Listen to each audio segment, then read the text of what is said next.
Okay, today we are going to start chapter 7, and it's kind of a new concept. It's a new data type.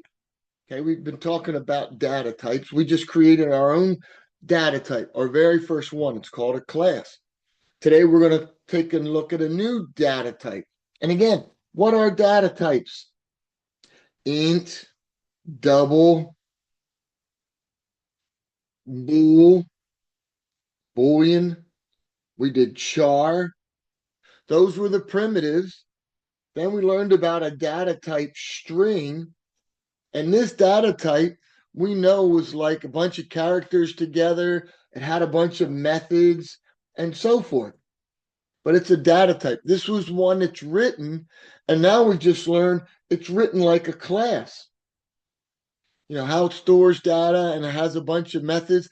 The class just upped it a little bit. It was a new data type. Today we're going to learn about another data type. It's called an array and things that we can do to arrays. Okay? So we keep learning more and more and more about data types. When you take CPS 162, all you do in that class is create data types. So this list just keeps growing and growing and growing. It'll be a list of things that you make up. These are all things that are currently included in Java, but this will be what you make up. So what's an array? All right. So let's say I'm going to give you the whole. I'm going to say, hey, go to a memory location right to there, to this memory location, right? It's all craziness. And if I said I want to store one integer, how much memory does an integer take up?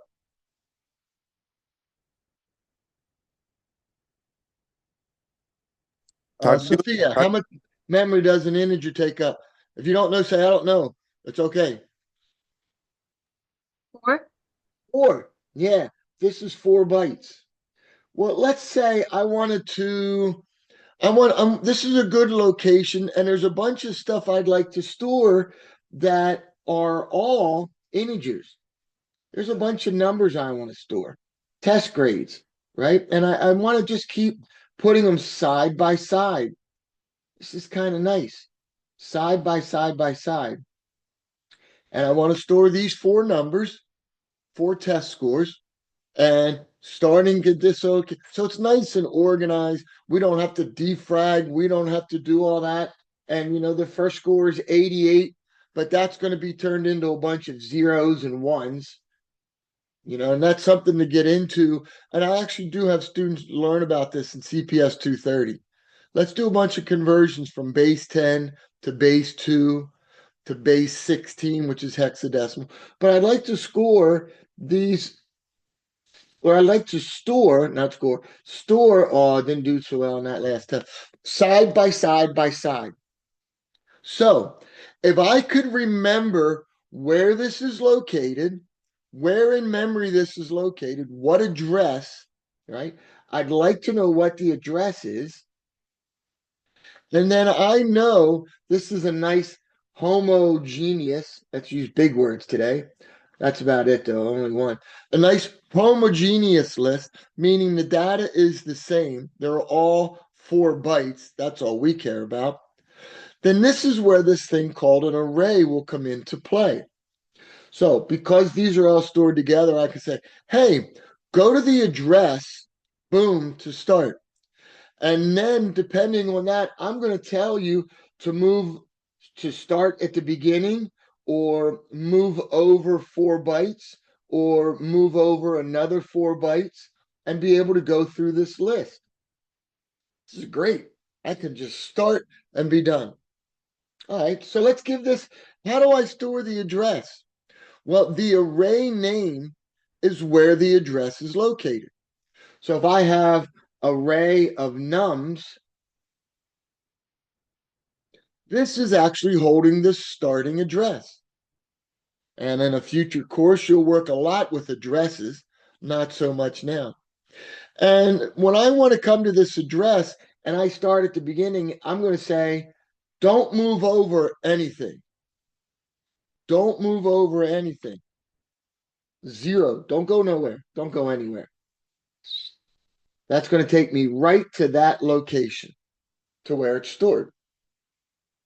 What if I want the next number over? Well, ideally, we'd like to move over 4 bytes, but we don't have to put 4. We don't have to know it. When we create the array, we're going to say this is an array of integers. So in order for it to move over 4 bytes, I only need to say go over 1. And this really does the work of 1 times 4 bytes.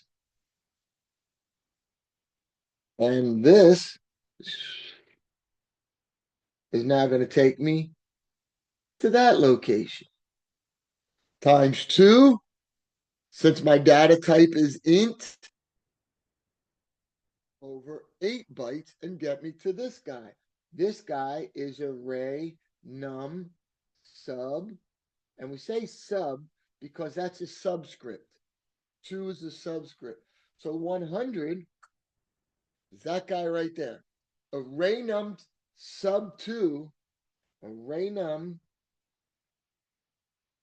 of course, array num sub 2 is the same as 100.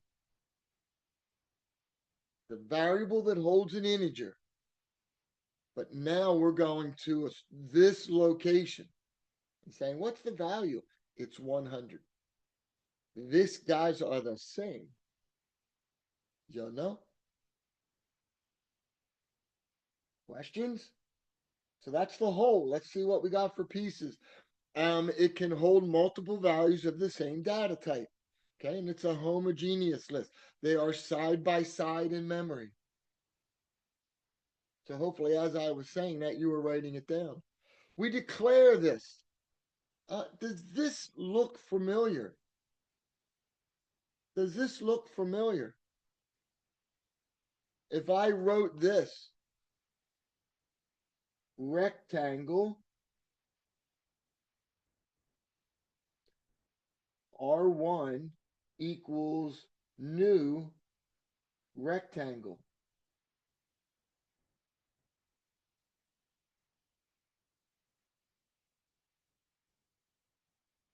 This is my data type. This says I want to use an integer or array of integers. This is my array name, and the array name holds that starting address. Equals new, and then we have the data type again. This time, instead of parentheses, I have the subscript and say, hey, I need an array of size 5 because I'm going to store 5 integer values, or excuse me, 6 integer values in here. And I messed that up, didn't I? This should be the number 6. Correct? Now I'm Yeah. over myself. Yeah, this should be 6. Y'all know help. Okay. Strings. String. Here's an array of. So at some point, you're going to learn that a string is actually an address with characters one at a time after. A string is made up of characters. Strings in C++ are a little different. Strings in the original language C are a little different. Okay. But this is why we can use that method char at. Char at 0 gives me H. It says don't move over 2 characters because, excuse me, 2 bytes because a character is 2 bytes. Character is 2 bytes.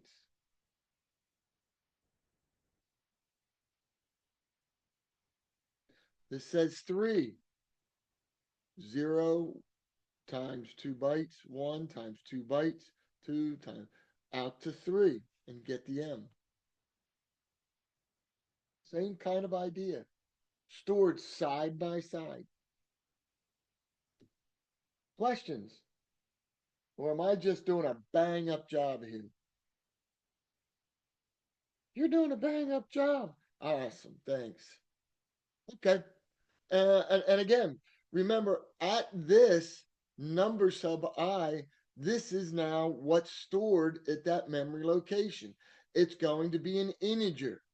So just like x is an integer variable,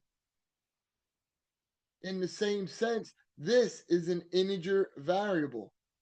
It just goes to the address, and this is where we store it. Integer, integer, integer, integer. Lots of different stuff I can do with arrays. If I ever want to step through an array, this is where loops from chapter 4 come in. The most common loop, the for loop.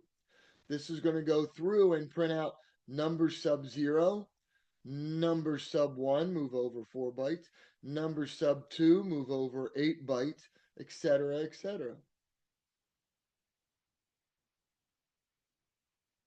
Okay. Just like I'm going to display here,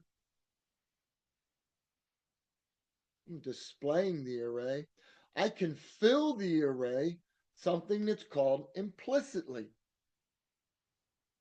Now, when I'm doing this implicit initialization, you notice I don't have that data type, object name kind of deal equals new, blah, blah, blah.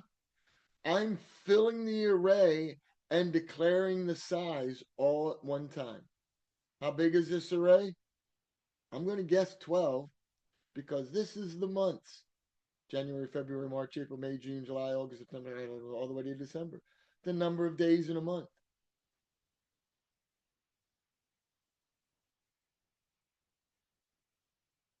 It's like we saw char at a moment ago was a method. Okay, we saw something that looked like where am I at here? str dot char at 2, and that was we went over 0, 1, 2. We took a string and we did the method. We applied a method to it. Well, this data type my array, I'm going to take the variable name like numbers for counter equals 0, counter is less than. This is the array. This gives me the length. And again, you notice there are no parentheses here. And as always, don't put a semicolon out here on the end. Do not put a semicolon out here on the end. Length means like the loop goes through everything, right? And like displays it. So if this was my array that I was working with, numbers dot length would be how many elements there are here. Oh, okay. Thank you. 12 elements. So this would go from 0 to 11 because it's less than numbers dot length. So it's like chat or chat, like it goes through one by one, you know. Yep. It would go through one. So we would go through and we could do something like system dot out dot println. Now we would be using the loop control variable. My array is called numbers, and then I would use the loop control variable counter. Why? Because it gets the value 0, and I would print out number sub 0. 1, 2, 3. So this is a nice way in 2 lines to print out everything that's in the array.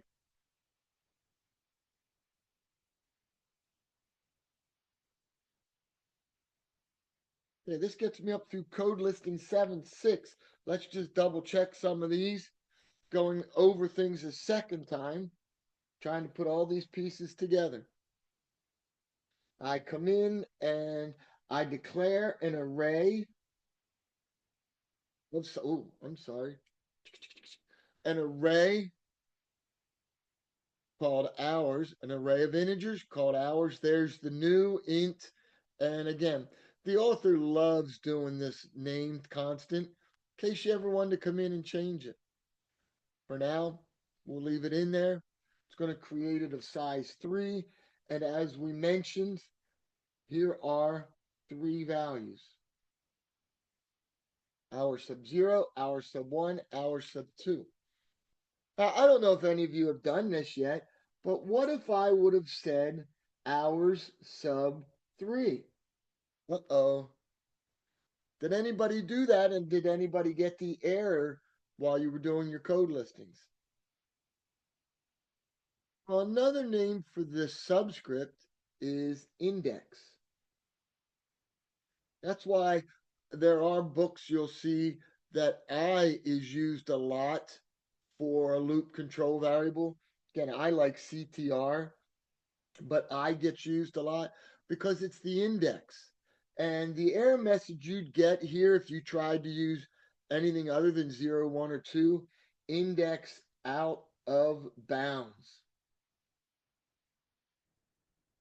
That error message, boom, there it is. The reason is because the array subscript. Now, a language like C++ just lets you keep going. It messes with you and you start getting junk. It doesn't have an index check.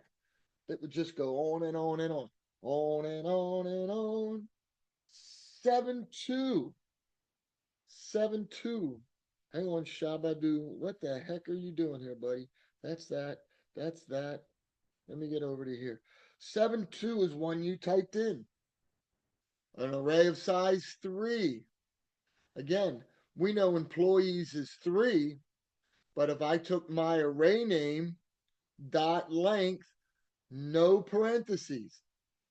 Boy, every other method we've called always had parentheses at the end. No parentheses. Okay. So I could have used employees. I could have used the number 3. I could use hours dot length. They're all the same thing. And here's an example of how we use the loop control variable to go through the loop one at a time. Mentioned this just a moment ago. Java performs bounds checking. Index out of bounds. 7-4. Here's that implicit initialization again. I'm assigning all the values and filling the array right away. And as I do this, I declare the size of the array. Again, to be safe, instead of 12, I could have put days dot length. But again, you notice it's the data type first, then we declare days. This is good. What do I have going on in here? I create a new one and I come down here and again I see a loop that's going to allow me to go through and fill an array.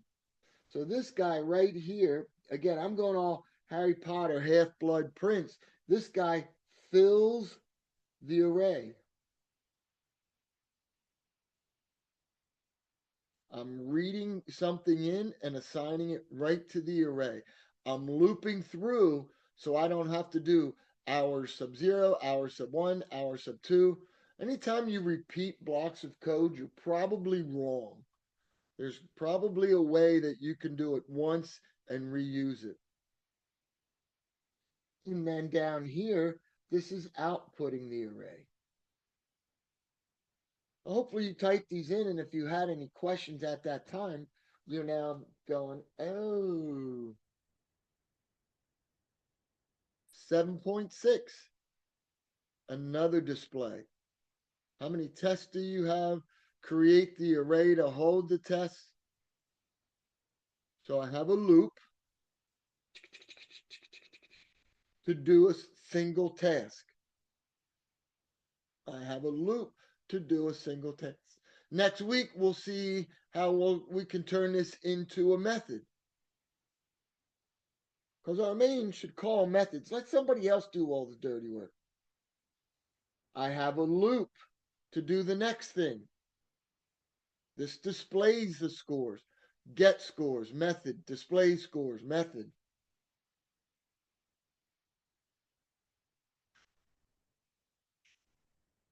Let's see what else I have in my notes. So far, so good. Yes. Thank you. Copying arrays. Copying arrays. Okay. Um, if I give the statement array one equals array two, remember what we said array one is. There's no subscript after it. So what is this?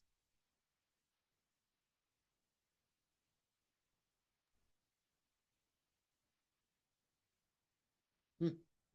This is one reason when classroom is much better. Much better. Because I don't have to wait for people. Yeah, this is the address. The array name by itself is the address right to that spot. We're saying, hey, take the address of array two and assign that address to array one. And what we end up with is array one and array two holding the values of the same address. What? I know. Like, what? Okay. How do we do it instead? If we want to make a copy and copy the array, we just go through using a loop. This element gets copied over to here. Boom, boom, boom, boom. These two are going to be the same size. That's kind of nice. They're almost like parallel arrays. In fact, they would be different addresses, but each containing the same information.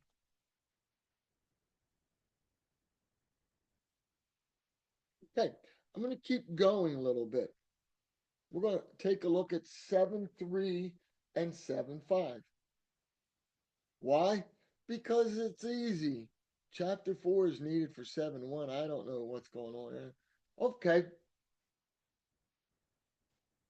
dooby dooby doo. Stay with me. I'm going to call a method. I'm going to call a method called display. Okay? Display. X equals blah, blah, blah, blah, blah, blah. Int X. Boom. I can say display X. This is my argument, and it's going to come down to a method public static. Um, it's on a line by itself. Void, void, display.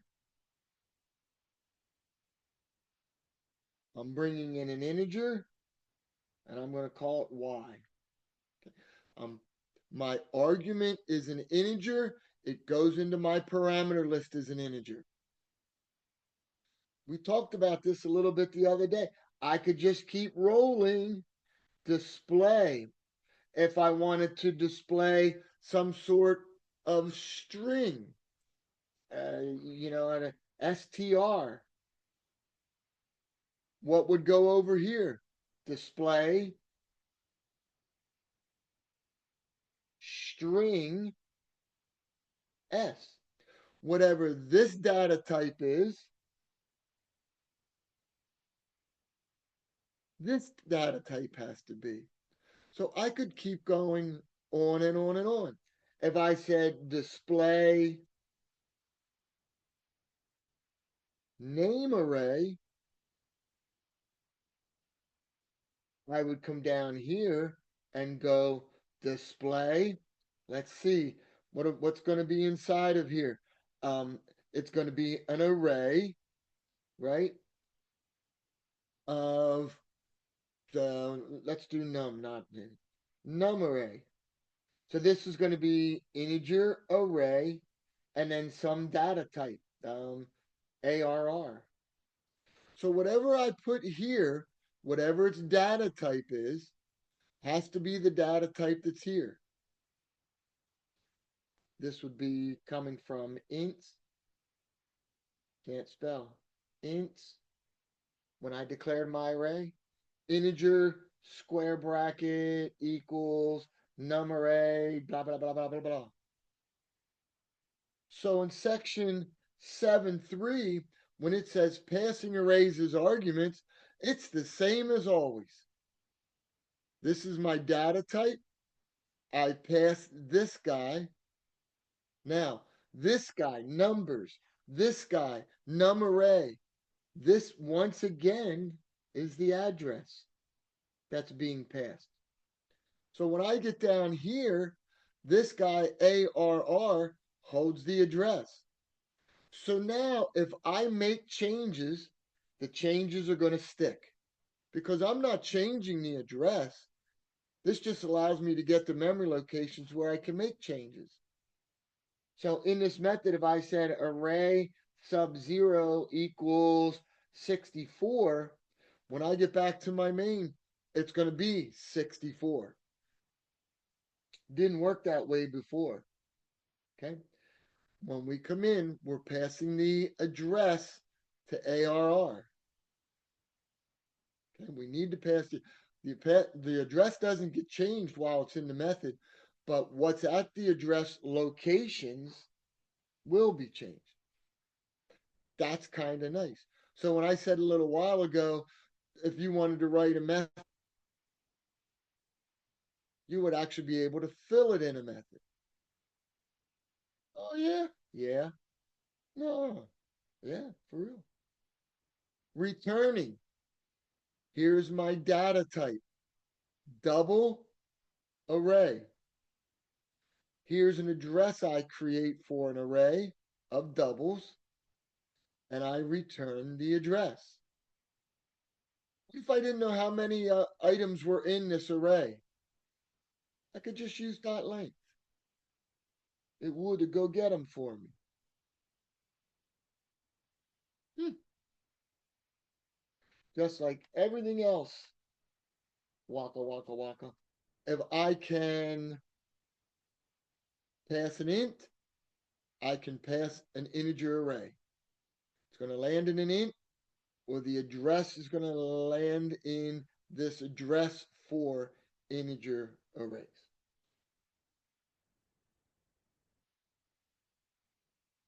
Questions? No?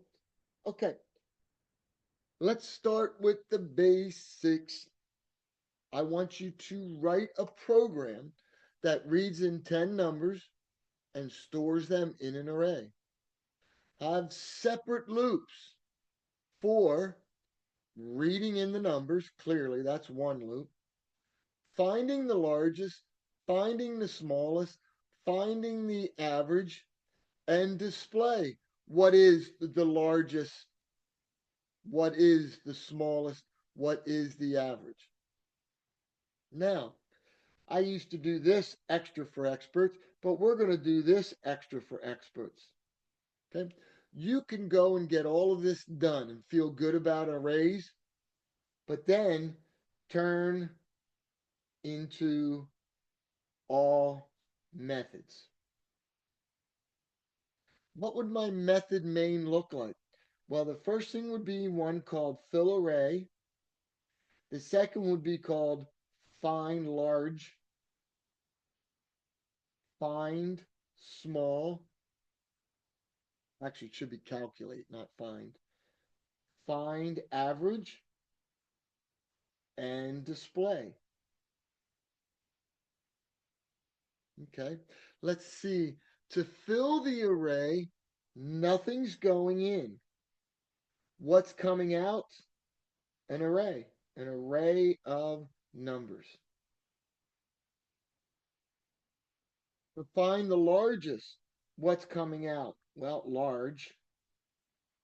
What's being passed in? Array of numbers. Small and average would be the same. Small, average. What's being passed in? The array of numbers. Do I need to pass in the size? No. If I knew there was going to be 10 numbers, yeah, but I don't. What's display? Oh, that's a void method, so I don't need anything there, but I need to pass in the array, the large, the small, and the average. You know what? Oh, wait a minute. Find average, I have to pass in the array. Let's say this is what I want you to do. What you see right here. Your main is now written. Your main is now written.